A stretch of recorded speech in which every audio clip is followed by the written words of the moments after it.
Pessoal, bom dia. Dormi bem, graças a Deus. Dormi bem. Sonhei muito.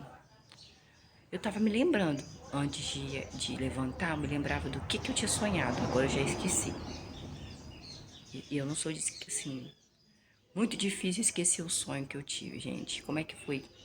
Vocês esqueceram o sonho de vocês? Vocês sonharam? Vocês dormiram bem? Gente, não tem coisa melhor do que dormir bem, né? Num colchão bom, sem ter hora pra acordar. Eu acordo assim, gente. Eu tenho hora pra acordar, não. Com um brechó aqui na frente de casa, eu acordo na hora que Deus, assim, me levantar, né? Vamos agradecer esse Deus maravilhoso, porque amanheceu bem friozinho, gostosinho. Uma delícia. Uma delícia. Eu vou até tomar um chá agora de manhã, porque eu estou com o estômago meio riozinho, porque eu fui comer, acho que um biscoito. Eu não posso comer nada à noite, gente. Mas só que eu tenho vontade de comer. Aí eu vou lá e como, porque eu não penso nas consequências na hora de comer. Mas depois, no outro dia de manhã, assim, sabe, tá com aquele gosto horrível na minha boca. Parece que meu estômago revira. Eu vou ter que tomar esse chá amargo aí de melão de São Caetano que eu tenho aqui em casa. Então vamos orar ao Senhor. Já conversei com Deus antes de levantar, já pedi perdão pelos meus pecados, que eu ainda, infelizmente, continuo pecando contra Ele e tá triste para mim. Não peço nem para ir pro céu, nem peço para ir pro inferno, que ninguém quer ir pro inferno, né, gente? Mas eu sei que eu estou errada e que Deus está certo, entendeu? Então vamos orar, Senhor Deus, quero pedir perdão por todos os meus pecados. Eu sei que o Senhor está enjoado, eu pedi perdão. O Senhor está enjoado de tanto que eu converso com o Senhor. Mas, Senhor, tenha misericórdia de mim. Faça o que for da tua vontade, Senhor. Só peço que o Senhor poupe os da minha casa, que não tem nada a ver com os meus pecados. Senhor, abençoe este lar. Abençoe cada objeto que aqui entrar. Cada caroço de arroz, cada caroço de feijão. Que o Senhor abençoe, Senhor. Que o Senhor abençoe o coração das pessoas, que são pessoas boas, que sejam pessoas honestas. Senhor Deus, quero pedir perdão por ter nascido. Quero pedir perdão por a minha mãe e pelo meu pai ter se apaixonado. E no momento de paixão, ter me feito, Senhor. Me perdoa por ter sobrevivido no parto, sobrevivido dentro do ventre dela. Eu sei que foi da vontade do Senhor, porque senão não estava aqui. Perdoa, Senhor, por ficar nervosa às vezes, por ficar cansada às vezes. Me perdoa, Senhor, por às vezes conversar coisas que não é da vontade do Senhor. Olha para o Senhor ver, eu já amanheci, já tinha fofoca no meu zap. Eu não deveria ter lido, deveria ter orado antes. Mas infelizmente eu fui lá e olhei. O Senhor sabe que eu evito de ficar fofocando no telefone. Mas eu sei que a bandeja né? As bandejas estão aí, mas infelizmente eu vou lá e olho e ainda comento ainda, Senhor, com a outra pessoa. Senhor, me perdoa por isso. Me perdoa por desejar coisas que não são minhas. Me perdoa, porque eu tenho que estar de acordo com o que é meu. O que é meu, eu tenho que agradecer a Deus pelo que é meu. Eu tenho certeza que o que é meu é melhor do que o da outra pessoa. Ainda fico desejando coisas que não é minha, Senhor. Isso é pecado. O Senhor me perdoa e o Senhor tenha misericórdia da minha alma, Senhor, porque eu quero exaltar o Senhor, glorificar o Senhor, porque só o Senhor é santo, o Senhor é magnífico, o Senhor é tremendo, o Senhor é maravilhoso, o Senhor é bendito, o Senhor é o único Deus. O seu único Deus, existe só um Deus, que é o Senhor Jeová, Javé Deus dos Exércitos, Pai de Jesus Cristo. Eu glorifico e exalto o Senhor todos os dias. Abençoe este lar, abençoe essa família, repreenda todo o mal em nome de Jesus. Coloque, Senhor, por favor, eu insisto ao Senhor, imploro ao Senhor, para que o Senhor coloque seus arcanjos, seus querubins, com espadas de manhã de fogo, dentro e fora da minha casa, que o Espírito Santo esteja aqui sempre. Ó Senhor, me perdoa, Senhor. Eu não peço nem para o Senhor, para mim, para o céu, nem para o inferno, porque ninguém pede para ir para o inferno. Eu peço ao Senhor misericórdia sobre a minha vida, sobre a minha alma, porque a cada dia estou aprendendo mais de mim, para mim ser uma pessoa melhor para o Senhor. Não para o ser humano, mas para o Senhor. Me perdoa por ser essa coisa horrorosa que eu tenho nojo de mim muitas vezes, por ser isso aqui, por pensamentos, por palavras, às vezes, que eu falo, Senhor. Me perdoa. Em nome de Jesus. Amém. Pensamentos passa pela minha cabeça, gente, eu não consigo dormir direito. Quando eu penso coisas que eu sei que Deus está vendo o que eu estou pensando, porque eu sei que Deus está vendo o que eu estou pensando. Aí eu falo com Deus na hora, Senhor, o Senhor está vendo o que eu estou pensando? O Senhor está vendo o que eu estou desejando? Está vendo o que eu estou pensando? Que vergonha minha pelo Senhor, tá vendo isso? Mas eu não estou conseguindo, Senhor. Eu tenho que ter força. Como o pastor disse para mim um dia, quando eu cheguei para ele, falei, pastor, tá acontecendo um negócio comigo e eu acho que eu vou cair. E se eu cair, vai ser difícil eu levantar porque eu me conheço. O pastor falou, Luciana, fica sem comer. Fica sem comer, só bebe água por causa do seu rim, né? Que eu vou ter que tirar um rim, né, gente? Ah, você tá orando por causa que você vai tirar um rim? Talvez você pode morrer aí? Não, não, não é por causa disso, não. Eu sempre gostei de ler a Bíblia, tanto que meus aniversários, eu tenho 4 Bíblias, todas foram dadas no meu aniversário, porque eles sabem que eu gosto de ler a Bíblia. Então, assim, gosto de discutir. Só que eu não gosto de falar muito, porque senão eu prego. O pessoal daqui de casa fala comigo assim: ah, não, quando você começa a falar de Bíblia, você não fala, você prega. Então, se eu estou fazendo insatisfação com os outros, eu prefiro não, porque eu não vou ser pastora. Não vou ser pastora de Deus. Como Deus vai escolher uma pessoa tão suja, tão pecadora como eu, para ser pastora do Senhor? E eu vou me cobrar. Então, eu não vou fazer tanto que já me chamaram. Tá, você estuda a Bíblia, você é inteligente, você é isso. Eu falei, não, não quero, porque se for para mim fazer alguma coisa para Deus, eu quero fazer limpa. Eu tenho problemas com a minha família. Isso daí, eu tinha que sentar na mesa, conversar com eles me pedirem perdão, eu pedir perdão para eles. Eu tenho problemas com outras pessoas que eu deixei para lá, tipo assim, ah, eu odeio, não, não, não é que eu odeio essas pessoas, não, não odeio. Só que eu evito porque me machucaram. Eu já fui uma criança muito machucada, gente. A minha história de vida, talvez a sua história de vida também, foi assim, de machucado, sabe? Desde criancinha, desde que eu me entendo por gente, eu tenho muitos machucados dentro de mim, coisas horríveis. Eu fui estrupada dos 6 aos 14 anos por um tio meu. Ele falava palavras ofensivas para mim. Minha mãe, ela me xingava, ela não falava meu nome. Muito difícil ela falar Luciana. Ela falava, porque eu não sou filha de sangue, eu sou filha de criação. Ela foi no hospital me pegar, porque a minha mãe biológica me doou. Então, as pessoas falavam com ela que ela não poderia ter me pegado, e ela falava que eu tinha sangue de puta, sangue de vagabunda, sangue de piranha, sangue de não sei de quê, sendo que minha mãe nunca foi isso. A minha mãe sempre casou. E minha mãe namorou com meu pai, porque ela era empregada doméstica na casa do meu pai. E aí a minha mãe, ela ela gostou dele, ele era novo, ela nova também, né? Bonitinha, ele também bonito. Então, eu fui atrás para saber, será que a minha mãe era puta mesmo? Será que a minha mãe era isso? Não. Minha mãe, ela teve uma primeira filha realmente de um relacionamento que ela teve. Depois o segundo filho foi de uma paixão que ela teve, que ela até fala até hoje que minha mãe biológica, né? Minha mãe que me criou.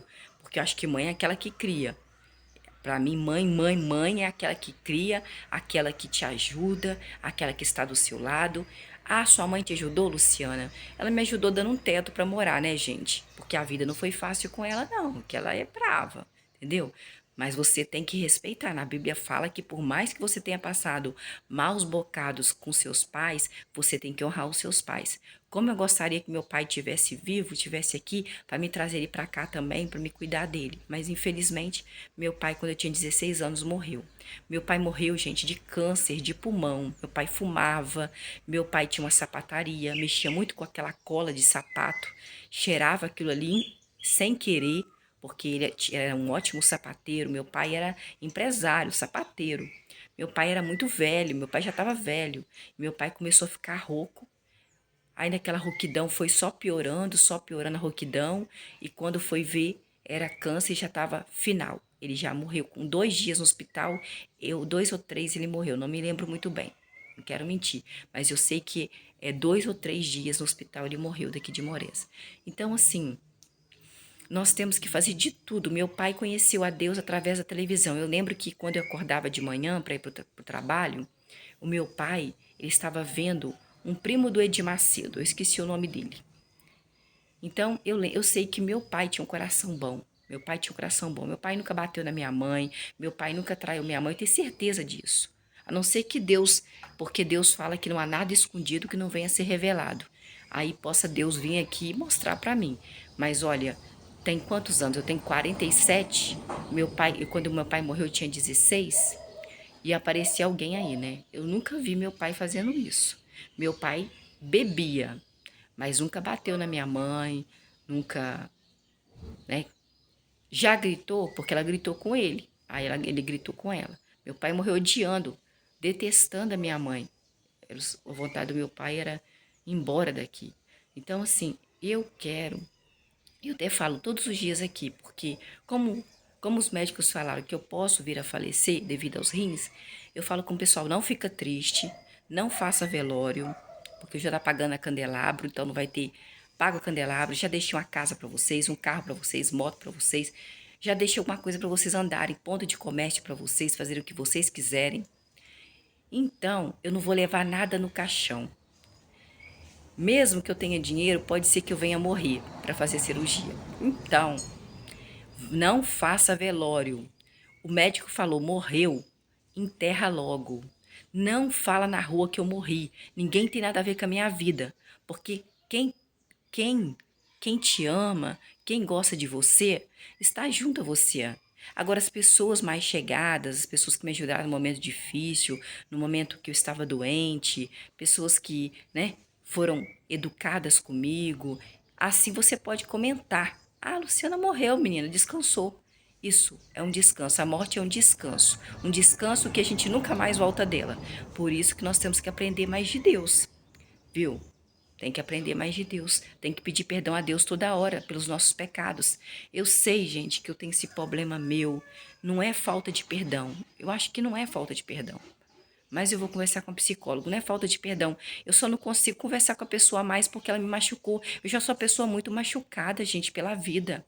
Eu já passei por maus bocados. Então, assim, é muito difícil você que passou por muita coisa e você tem que lutar todos os dias, você escutar da boca dos outros coisas que você não fez, coisas que você não faz, coisas que você não está fazendo, coisas que você está lutando para você até chegar o dia da sua morte, para você descansar, porque a vida é um enfrentamento. Você tem que descansar, você tem que lutar todos os dias, todos os minutos, todos os segundos, para você até chegar à sua morte, para nunca mais você voltar aqui, entendeu? Porque depois você não leva nada do caixão. Então, vamos viver o que temos para viver e pedindo perdão a Deus e glorificando este Deus maravilhoso, que é um único digno de glória, de louvor, de exaltação. Então, eu dormi bem, tô maravilhosamente bem. Não lavei o rosto, não pedi o cabelo, do jeito que eu dormi aqui. Eu durmo mais assim por causa da mãe, que eu fico com medo de alguém passar mal e eu sou muito ansiosa. Aí Deus abençoe que a mãe, acho que a mãe dormiu. Acho que dessa vez a mãe dormiu. Depois de 4 noites, 4 dias, 4 madrugadas, acho que a mãe dormiu porque eu vi ela roncando. Eu fui 3 vezes no quarto dela, ela estava roncando. Nós vamos aqui ler o sexto livro do Antigo Testamento. O que é o sexto, Luciana? É 1, 2, 3, 4, 5, 6. Sexto livro do Antigo Testamento. Luciana, mas o que é Antigo Testamento? Antigo Testamento, quando você pega uma Bíblia qualquer, você começa do começo. É do começo. Ele vai contando a história do começo. Nunca pegue, assim, ó, nunca faça assim, eu vou ler aqui, eu vou ler aqui. Senão você não vai entender. Você começa do começo. O livro, um filme, uma novela, sempre do começo para você entender o final. Não é verdade? Às vezes a gente não entende, não entende. Mas temos que começar a nos sacrificar para entendermos e conhecermos mais da gloriosa, o glorioso poder de Deus, da força de Deus, que tem gente que não acredita, igual eu. Senhor, você ouviu o que eu pensei ontem à noite, de madrugada? Você ouviu o que eu pensei? E que o perdão que eu pedi ao Senhor por eu ter pensado naquilo? Então, é assim.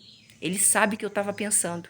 Ele sabe o que eu estou fazendo escondido. Eu não estou fazendo nada escondido, mas eles. Eu estou fazendo? Não sei. Acho que não.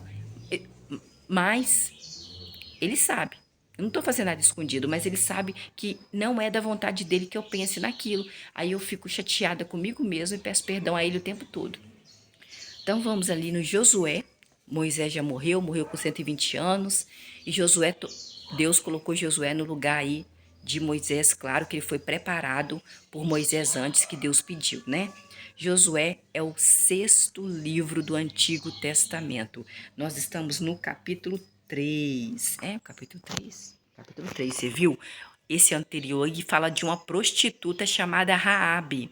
A prostituta, ela ajudou os israelitas que foi amando de Josué em Jericó para espionar a terra.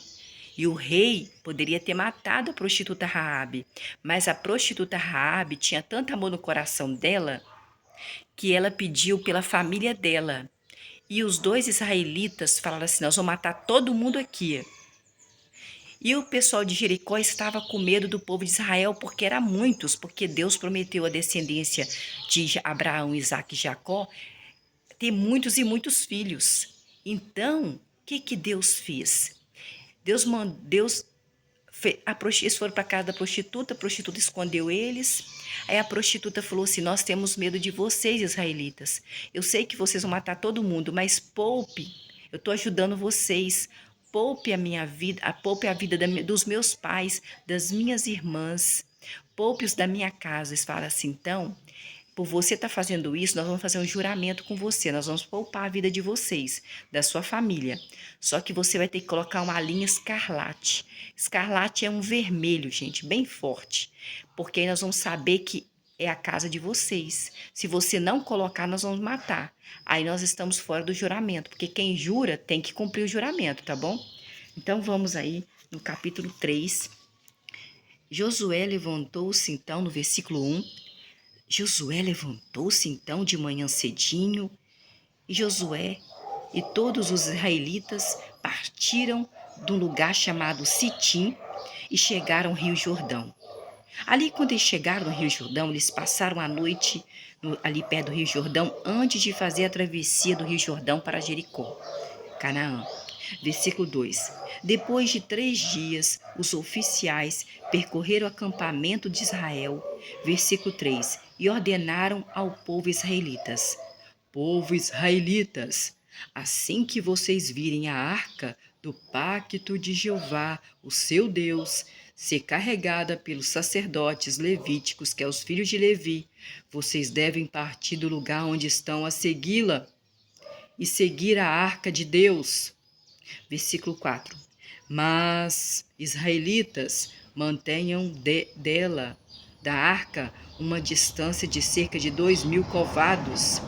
Não se aproximem mais da arca do que 2.000 covados. Desse modo, vocês saberão que caminho seguir, pois vocês, israelitas, não passaram por esse caminho antes. Versículo 5. Então Josué disse ao povo: povo israelitas, santifiquem-se, santifiquem-se, pois amanhã Jeová fará coisas maravilhosas no meio do povo de Israel.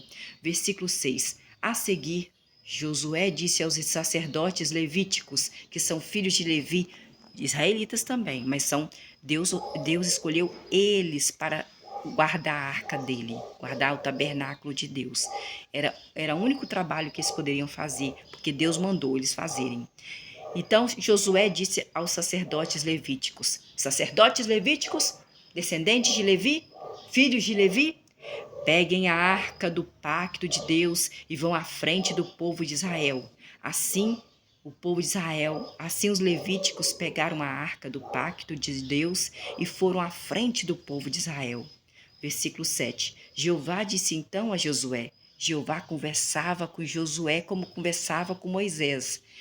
Deus, Pai de Jesus, conversava com Josué assim como conversava com Moisés.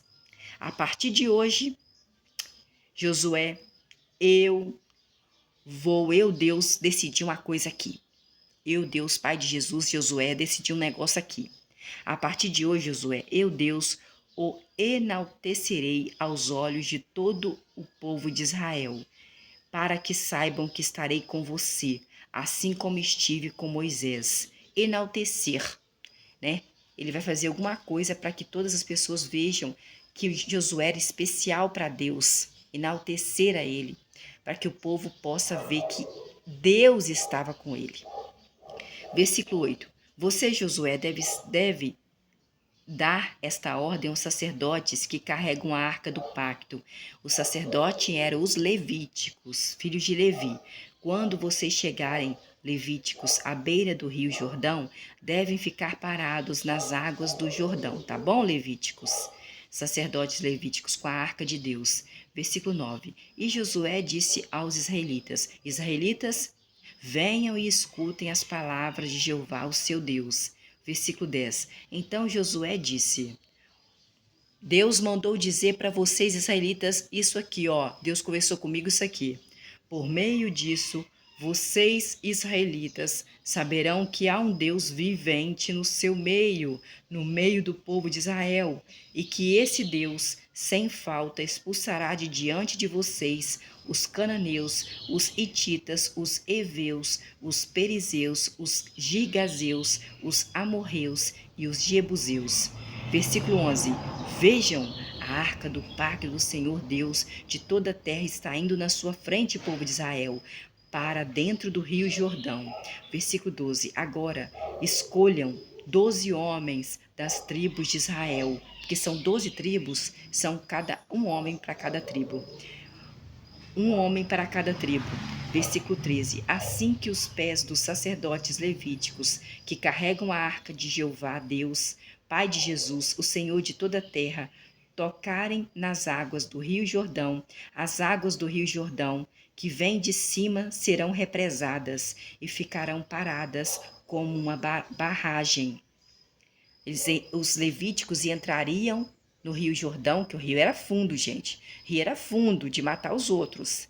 Então, Deus mandou que os sacerdotes que ele escolheu, Deus escolheu os levíticos, filhos de Levi, descendentes de Levi, entrarem no rio Jordão, colocarem a arca lá. E quando eles colocarem a arca no rio Jordão, a arca de Deus, do pacto de Deus, Deus ia represar as águas para eles passarem, atravessarem o rio Jordão. Igual aconteceu quando Josué, Deus mandou o povo de Israel passar pelo Mar Vermelho, e Moisés, ele mandou ele levantar o cajado para a água, o quê? Como se fosse um sopro de Deus, a água assim dividiu no meio por causa de um vento muito forte, né? Coloca um vento muito forte na água, você vai ver o que acontece. Se for um vento muito forte, fica um tanto limpo, fica sem água, só fica nas laterais a água. Versículo 14. Portanto, quando o povo partiu das suas tendas, o povo de Israel, pouco antes de atravessar o rio Jordão, os sacerdotes levíticos que carregavam a arca de Deus, do pacto de Deus, foram à frente do povo de Israel. Versículo 15. Assim que os carregadores levíticos da arca chegaram ao rio Jordão, e os sacerdotes levíticos que carregavam a arca de Deus colocaram os pés na beira da água do rio Jordão, pois o rio Jordão transborda e inunda as suas margens durante todos os dias da colheita. Versículo 16. Quando os sacerdotes colocaram pé dentro do rio Jordão com a arca do pacto de Deus, as águas do rio Jordão acima ficaram paradas, elevaram-se como uma barragem. Muito longe dali, em Adão, cidade próxima de Zaretã, ao passo que as águas que desciam na direção do mar do Arabá, que é um mar salgado, se escoaram. As águas foram represadas e o povo fez a travessia na altura de Jericó. Versículo 17. Enquanto os sacerdotes que carregavam a arca, que é os levíticos, do pacto de Jeová, ficaram parados em terra seca no meio do rio Jordão, todo o povo de Israel fazia travessia em terra seca no rio Jordão, até que a nação de Israel inteira terminou de atravessar o rio Jordão. Viu? Mais uma vez Deus abriu um rio. Deus abriu o Mar Vermelho e Deus abriu o rio Jordão quando o sacerdote levítico pegou a arca do pacto de Deus, ele colocou o pé lá dentro, Deus represou tudo. Represou, ficou assim, ó, ficou sem água nenhuma e o povo atravessou o Rio Jordão. Não atravessou com água, não atravessou nadando, não, atravessou andando, igual aconteceu com o Mar Vermelho, né? Que ele abriu o mar para o povo de Israel passar. Então, olha o poder desse Deus maravilhoso, glorificado, exaltado, gente. É bom demais, né?